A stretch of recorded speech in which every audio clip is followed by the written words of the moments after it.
ಜೈ ಶ್ರೀರಾಮ್. ಅವ್ವ ಮಗಳ ಚಾನಲ್ಗೆ ಸುಸ್ವಾಗತ. ನಾನು ಮಮತಾ. ನಾನಿವತ್ತು ಮಾವಿನಕಾಯಿ ಚಿತ್ರಾನ್ನ ಯಾವ ರೀತಿ ಮಾಡೋಣ ಅಂತ ತೋರಿಸ್ಕೊಡ್ತಾ ಇದ್ದೀನಿ. ಬನ್ನಿ, ಮಾವಿನಕಾಯಿ ಚಿತ್ರಾನ್ನ ಮಾಡಲಿಕ್ಕೆ ಏನೆಲ್ಲ ಸಾಮಗ್ರಿಗಳು ಬೇಕು ಅಂತ ನೋಡ್ಕೊಂಬರೋಣ. ಅರಿಶಿಣ, ಉಪ್ಪು, ಜೀರಿಗೆ, ಸಾಸಿವೆ, ಎಣ್ಣೆ, ತುರಿದಿರೋ ತೋತಾಪುರಿ ಮಾವಿನಕಾಯಿ, ಹಾಗೆ ಒಂದು ದೊಡ್ಡ ಈರುಳ್ಳಿನ ಸಣ್ಣದಾಗಿ ಹೆಚ್ಚಿಟ್ಕೊಂಡಿದ್ದೀನಿ.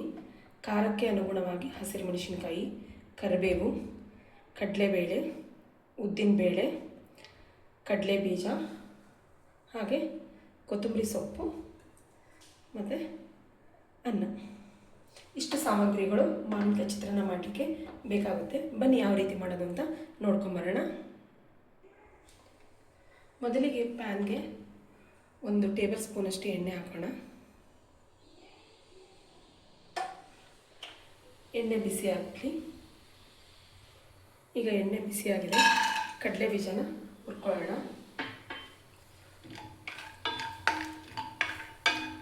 ಸ್ವಲ್ಪ ಕಲರ್ ಚೇಂಜ್ ಆಗೋವರೆಗೂ ಕಡಲೆ ಬೀಜನ ಫ್ರೈ ಮಾಡ್ಕೊಳ್ಳೋಣ.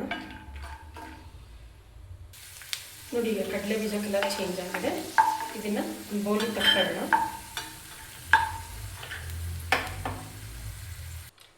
ಈಗ ಇದಕ್ಕೆ ಇದೇ ಎಣ್ಣೆಗೆ 1 ಸ್ಪೂನ್ ಸಾಸಿವೆ, 1 ಸ್ಪೂನ್ ಜೀರಿಗೆ, ಸ್ವಲ್ಪ ಉದ್ದಿನಬೇಳೆ, 1 ಟೀ ಸ್ಪೂನಷ್ಟು ಉದ್ದಿನಬೇಳೆ, 1 ಟೀ ಸ್ಪೂನ್ ಕಡಲೆಬೇಳೆ, ಇದೆಲ್ಲ ಹಾಕಿ ಸ್ವಲ್ಪ ಕಲರ್ ಚೇಂಜ್ ಆಗೋವರೆಗೂ ಫ್ರೈ ಮಾಡ್ಕೊಳ್ಳೋಣ.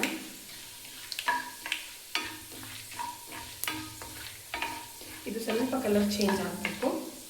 ಈ ಟೈಮಲ್ಲಿ ಹೆಚ್ಚಿಟ್ಕೊಂಡಿರ್ತಕ್ಕಂಥ ಈರುಳ್ಳಿ ಸೇರ್ಸೋಣ.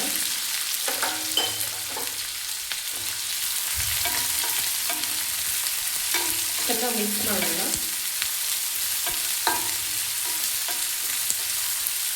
ಈಗ ಇದಕ್ಕೆ ಹೆಚ್ಚಿಟ್ಕೊಂಡಿರ್ತಕ್ಕಂಥ ಹಸಿಮೆಣಸಿನಕಾಯಿ ಸೇರ್ಸೋಣ, ಹಾಗೆ ಕರಿಬೇವು ಸೇರ್ಸೋಣ. ಚೆನ್ನಾಗಿ ಮಿಕ್ಸ್ ಮಾಡೋಣ.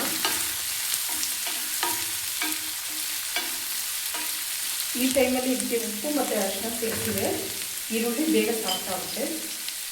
ಸ್ವಲ್ಪ ಅರಿಶಿನ ಹಾಗೂ ರುಚಿಗೆ ತಕ್ಕಷ್ಟು ಉಪ್ಪನ್ನು ಸೇರಿಸ್ತಾ ಇದ್ದೀನಿ. ಉಪ್ಪನ್ನ ಬೇಗ ಸೇರಿಸೋದ್ರಿಂದ ಈರುಳ್ಳಿ ಬೇಗ ಸಾಫ್ಟ್ ಆಗುತ್ತೆ.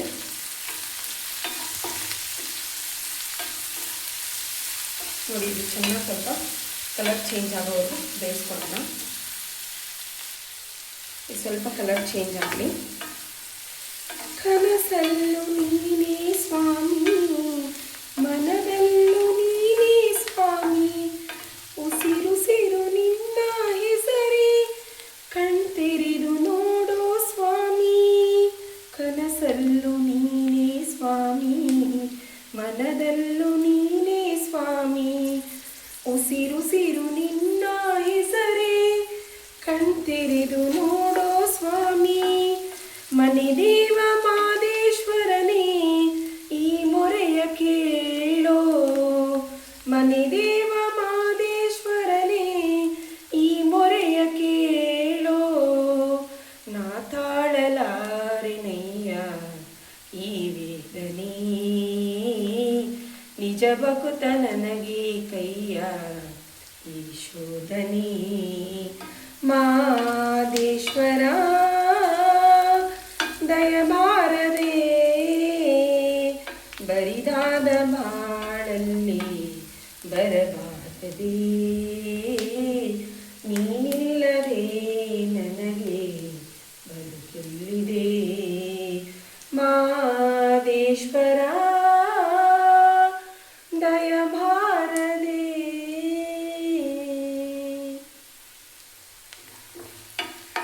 ನೋಡಿ, ಈಗ ಸಾಫ್ಟ್ ಆಗ್ತಾ ಬಂದಿದೆ.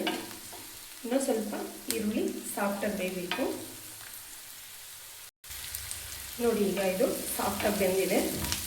ಈ ಟೈಮಲ್ಲಿ ಗ್ಯಾಸ್ನ ಆಫ್ ಮಾಡಿಬಿಟ್ಟು ತುರಿದಿರ್ತಕ್ಕಂಥ ಮಾವಿನಕಾಯಿ ಸೇರಿಸೋಣ. ಈ ಮಾವಿನಕಾಯಿನ ಈ ಬಿಸಿಯಲ್ಲೇ ಸ್ವಲ್ಪ ಮಿಕ್ಸ್ ಮಾಡ್ಕೊಂಡ್ರೆ ಸಾಕಾಗುತ್ತೆ. ಈ ಟೈಮಲ್ಲಿ ಗ್ಯಾಸ್ನ ಆಫ್ ಮಾಡಿರಬೇಕು. ಬರೀ ಗೊಜ್ಜೇನು ಬಿಸಿ ಆಗಿದೆ ಅಲ್ಲ, ಇದರಲ್ಲೇ ಮಾವಿನಕಾಯಿ ಹಾಕ್ಕೊಂಡು ಮಿಕ್ಸ್ ಮಾಡಿಕೊಂಡ್ರೆ ಸಾಕಾಗುತ್ತೆ. ನೋಡಿ, ಈಗ ಗೊಜ್ಜು ರೆಡಿ ಆಗಿದೆ. ಇದಕ್ಕೆ ಒಂದು ಬೌಲ್ ಅನ್ನನ ಸೇರಿಸೋಣ. ಇದನ್ನೇ ಈಗ ಚೆನ್ನಾಗಿ ಮಿಕ್ಸ್ ಮಾಡಬೇಕು.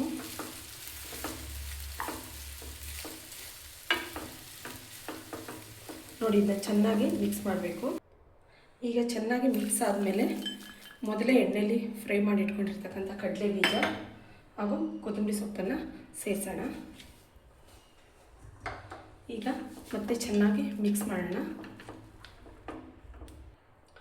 ನೋಡಿ, ಈಗ ಮಾವಿನಕಾಯಿ ಚಿತ್ರಾನ್ನ ರೆಡಿಯಾಗಿದೆ. ಬನ್ನಿ ಯಾವ ರೀತಿಯಾಗಿದೆ ಅಂತ ಟೇಸ್ಟ್ ಮಾಡೋಣ.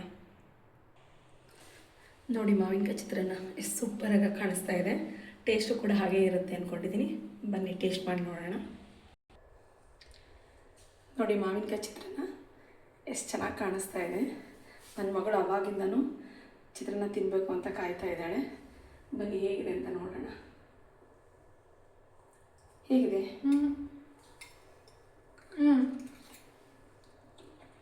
ತುಂಬ ಚೆನ್ನಾಗಿದೆ. ನೀವು ಕೂಡ ಮನೇಲಿ ಟ್ರೈ ಮಾಡಿ. ಹಾಗೆ ನಮ್ಮ ಚಾನಲ್ನ ಯಾರು ಹೊಸದಾಗಿ ನೋಡ್ತಾ ಇದ್ದೀರಾ ಅವರು ಸಬ್ಸ್ಕ್ರೈಬ್ ಮಾಡಿ. ಹಾಗೆ ವಿಡಿಯೋನ ಕೊನೆವರೆಗೂ ನೋಡಿ, ಲೈಕ್, ಶೇರ್, ಕಮೆಂಟ್ ಮಾಡಿ. Thank you for the watching.